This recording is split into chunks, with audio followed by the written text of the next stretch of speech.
Y bien, cuando son las 7:28, está enlazado con nosotros el doctor Vigilio Saquicela Espinosa, vicepresidente de la Asamblea Nacional. Nos preguntábamos, ¿están conscientes los asambleístas de cómo los califica la población cuando aún no llegan ni a la mitad del año de gestión? Pero eso luego, doctor. Un gusto tenerlo con nosotros. Gracias por acompañarnos. El próximo martes, el presidente de la República enviará la primera parte del proyecto de la denominada Mega Ley. Contiene aspectos de tipo tributario. Conocemos que su aprobación es urgente para el gobierno debido a los compromisos adquiridos con el Fondo Monetario Internacional y que de eso depende que entren mayores recursos al país. ¿Cómo está el ambiente para tratar, discutir y finalmente aprobar esta ley? Gracias por la oportunidad, mi estimada Yolanda. Un saludo. Encantada, muchas gracias.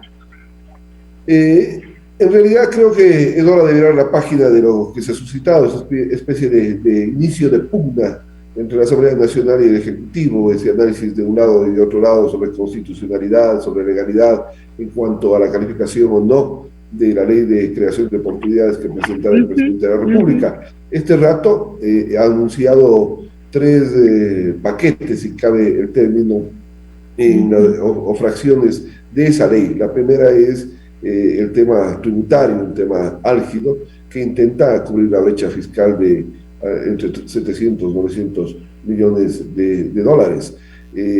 Yo estoy de acuerdo con ese puente que ha tenido el Ejecutivo a través del señor Presidente de la República para con el Legislativo.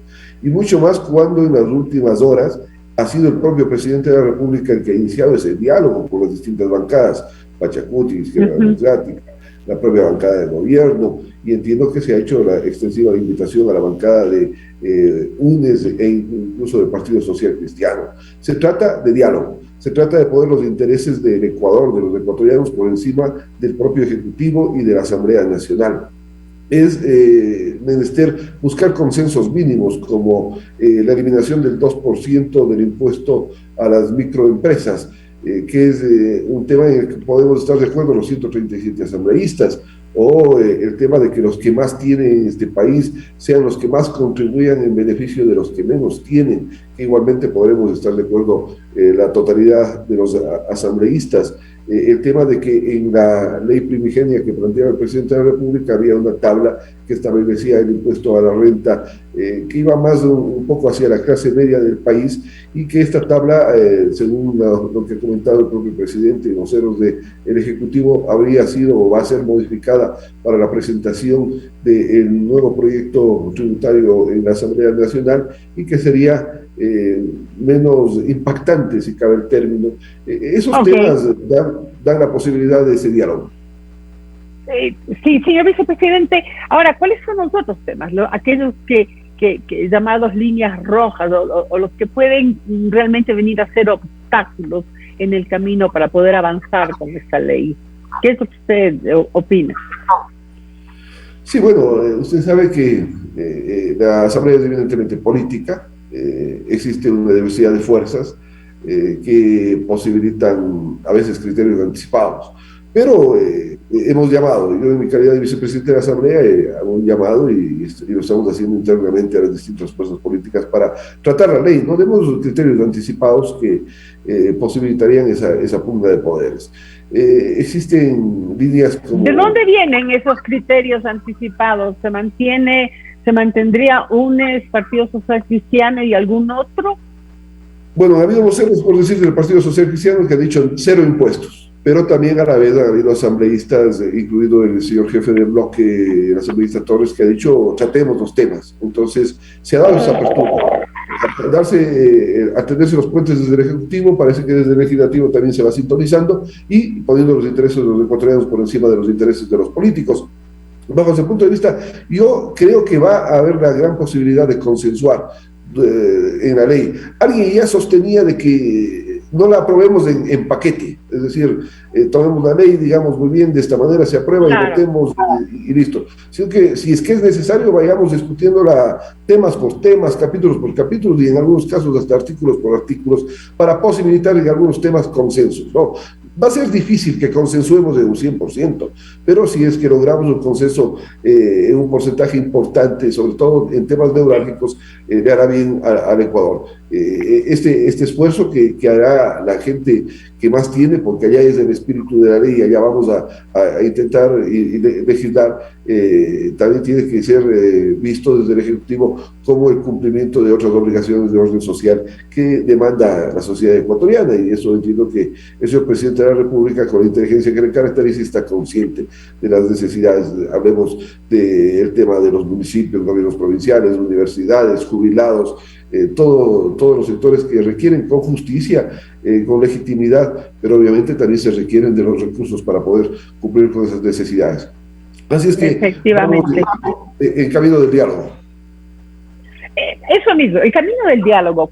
¿Cómo ve usted esta voluntad del presidente de sentarse y de poner todo el peso en el diálogo, tome el tiempo que tome e insistir en aquello? Ya tuvieron este encuentro con Pachacutic antes de ayer, duró 5 horas, no conocemos exactamente qué es lo que se habló. Yo no sé si en la comisión sí conocen más a qué resultados llegaron, en cuánto se compromete Pachacutic en apoyar propuestas de la presidencia, pero sobre todo la voluntad, como usted bien manifestó, de tratar los temas con seriedad, con compromiso y con una discusión amplia y con puertas abiertas para todo el país. Bueno, lo expresado el asambleísta Lucero, que es el jefe de la bancada de Pachacuti el día de ayer, que ha sido un diálogo fructífero, sí.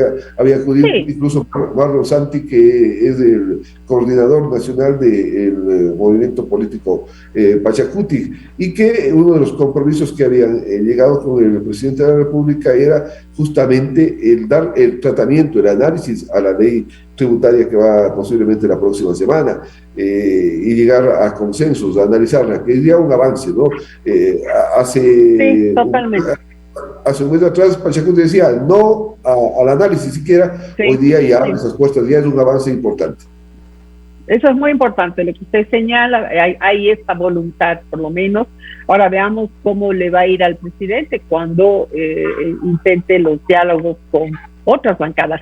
En su caso, cuénteme, ¿usted sigue siendo parte de Democracia Sí? Sí, yo tercié en Democracia Sí, bueno, todo el mundo conoce, yo fui alcalde de Azogues, de la capital del Cañar. Así es. Por el movimiento Creo, siempre tuve una relación de amistad con el presidente de la República, le he apoyado en sus jornadas electorales, sin embargo, por esas situaciones de la política no pude ser candidato por Creo. Se dio la invitación de Democracia Sí, donde permanezco. Gustavo Larrea apoyó a Guillermo Lazo en la segunda vuelta, lo hicimos de manera igual nosotros de la provincia del Cañar, en el otro del país. Luego hemos dialogado con el presidente de la República en pro de la gobernabilidad del Ecuador y estamos en ese andarivel, buscando legislar con seriedad y hacer las cosas de manera positiva para el país. Al país es lo que le interesa, no las pugnas de poderes. Siempre le he escuchado a usted en sus comentarios bastante neutralidad, comentarios bastante ecuánimes. Ahora, por otro lado, no es la actitud de mucha gente allí en la Asamblea. ¿Qué va a pasar con la Comisión de Garantías Constitucionales, que aparentemente no está logrando los resultados esperados? Es probable que el juicio político quede en nada, o se empeñarán en llevar adelante un juicio político para tratar de sacar al presidente de la República, sea como sea y con cualquier tipo de argumento. Mi estimada Yolanda, hay que aplicar estrictamente lo que dice el marco legal y constitucional, y en derecho público no podemos alejarnos del mismo. Hablo desde el punto de vista estrictamente jurídico. En primer lugar, no estamos dentro de ese marco. Esta situación de investigación nació mal, y lo que inicia mal termina mal. Nació muerto, lo que está muerto tiene que ser enterrado. El Pleno de la Asamblea comete un grave error, o toma una decisión sin contemplar lo que dice el artículo 77 de la Ley Orgánica de la Función Legislativa, que establece que puede pasar a la Comisión de Fiscalización o cualquier otra comisión, como en el caso de las garantías constitucionales, un tema de un funcionario público que haya cometido algo dentro de su función pública, y no es el caso. No se está juzgando, queriendo juzgar algo que haya cometido el presidente de la República en ejercicio de su función, o que haya grave conmoción interna. No hay conmoción interna en el país, no se ha suscitado. La conmoción interna demanda intervención incluso de la fuerza pública, como se dio en el 30S, como se dio en octubre del 2019. Por lo tanto, no se enmarca, no podía darse este trámite. Pero la comisión ha abocado conocimiento, ha hecho un cronograma que va a terminar con un informe en los primeros días o alrededor del 8 de noviembre del presente año, que tendrá que hacerlo. Entiendo que no va a haber solo un informe, posiblemente hay un informe de mayoría y un informe de minoría, pero que aspiremos que se concienticen en el respeto a las reglas y a las normas constitucionales y legales que no permiten esta situación. Y más allá de ello, que no permiten bajo ningún punto de vista exabruptos como el del presidente de la comisión de anteayer, en el sentido de decir que se va a enjuiciar penal o se va a enjuiciar políticamente al presidente de la República. No, los casos de enjuiciamiento penal son expresos, están en el 129 de la Constitución, y los casos de obligatoriedad del presidente de comparecer a la función legislativa, al pleno de la Asamblea Nacional o a la Asamblea Nacional, son tres. Es cuando se posesiona el 24 de mayo del año de las elecciones, cuando va a rendir sus informes, que son los 24 de mayo de cada año por la obligatoriedad, y obviamente en caso de juicio político, muy siempre claro, cuando se trámite un juicio político. Entonces no existe ninguna de estas situaciones. Muy claro. Y finalmente, ayer revisamos las encuestas de Click Report. El presidente Lasso tiene una calificación de excelente, es de 56.21, y pésimo y de pésimo 27.61. Es indudable que las cifras de aprobación de su gestión han bajado, pero todavía son manejables. En cambio, las de la Asamblea son inusitadas, cuando no llegan ni siquiera a los 6 meses de gestión. En este caso, el 56% de la población los califica de pésimo y el 12% de excelente. ¿A qué se debe esta percepción ciudadana y qué van a hacer ustedes al respecto? ¿Cuál es su autocrítica en este sentido? Bueno, no como justificativo, pero siempre el poder político está con las diversas fuerzas de la Asamblea Nacional y siempre cualquier parlamento tiene esa serie de inconvenientes. Bueno, el parlamento nuestro es siempre medio sui generis. Veamos qué es lo que pasó con la Asamblea anterior y qué ha venido pasando con la Asamblea actual. Nuestra labor es legislar y fiscalizar, e insisto en ese término, a riesgo de redundancia, con seriedad. Y eso no ha existido. Si bien hubo una agenda legislativa que se impulsó a través de la señora presidenta de la Asamblea y todos los bloques nos unimos en esa agenda legislativa, todos los presidentes y vicepresidentes de las comisiones, pero la misma no ha prosperado. No ha prosperado por varias circunstancias, pero eso estamos en deuda, es decir, en deuda de legislar y de fiscalizar con seriedad. ¿Usted cree que va a cambiar? ¿Usted cree que esto va a cambiar? Porque realmente desde el primer día se dieron visos de que primaba, en algunos, obviamente, como siempre hay excepciones, por favor, y hay bancadas que también son una excepción, pero sí se dieron visos ¿cómo le digo?, de una avidez, de un egoísmo, de irse por los intereses partidarios. Empecemos por la elección de autoridades en la Asamblea. Eso sí fue realmente, fue entrar con el pie izquierdo, ¿no? Y luego todos los casos de corrupción que se han dado, etcétera. Usted bien dice que las asambleas o los congresos en general en el mundo entero no es que gozan de mucha popularidad, pero tampoco creo que tengan legitimidad cuando la población les da, por ejemplo, como ocurrió con la anterior, desde un 2% de aprobación a un 7%, porque esto les quita capacidad también de gestión a ustedes, ¿verdad? Y lo que sí vemos es que a pasos agigantados y en muy poco tiempo ha bajado demasiado la percepción ciudadana con respecto al trabajo que ustedes están haciendo.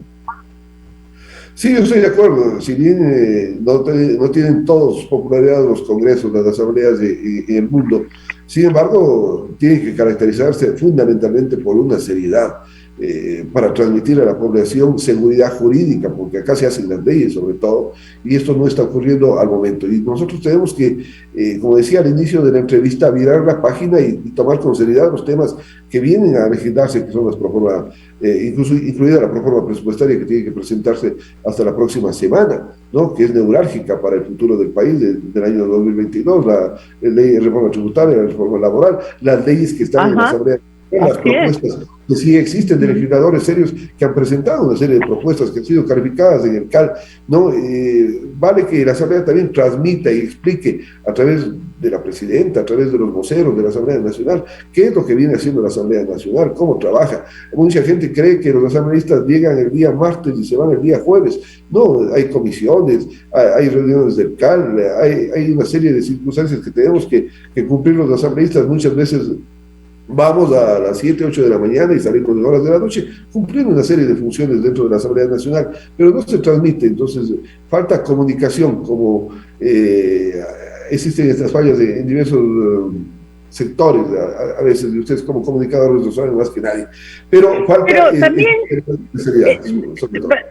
también falta, ¿sabe qué? Que los asambleístas asuman con responsabilidad las cosas que dicen, porque ustedes pueden estar trabajando todo el tiempo, y a mí me consta, será porque estoy permanentemente atrás de los temas, sí, las comisiones están permanentemente trabajando, fines de semana, de noche, en fin, hay trabajo, pero en cambio cuando salen a los corredores, se acerca un micrófono, dicen cualquier cosa y borran, ¿verdad? Con el codo lo que se ha hecho con la mano o con la boca.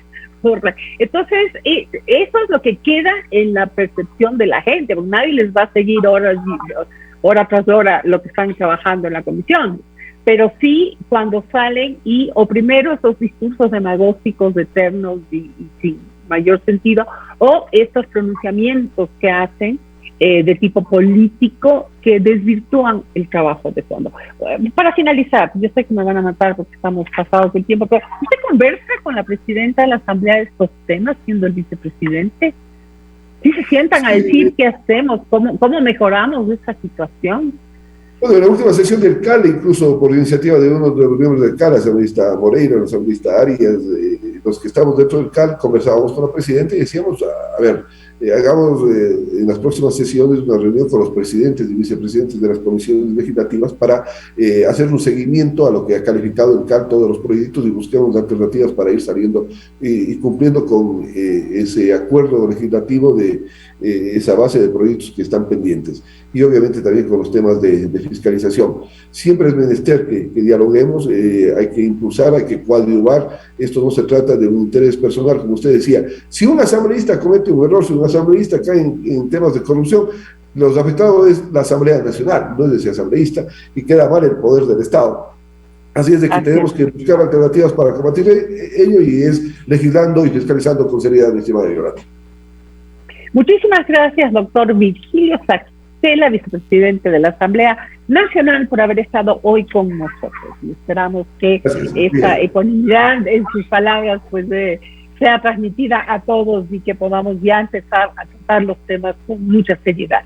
Gracias nuevamente, y por nuestra parte pues nos despedimos hasta el día lunes. Que tengan un hermoso fin de semana. Recuerden, pronto vamos a tener un feriado bastante largo. Vayan preparándose, recorran el país.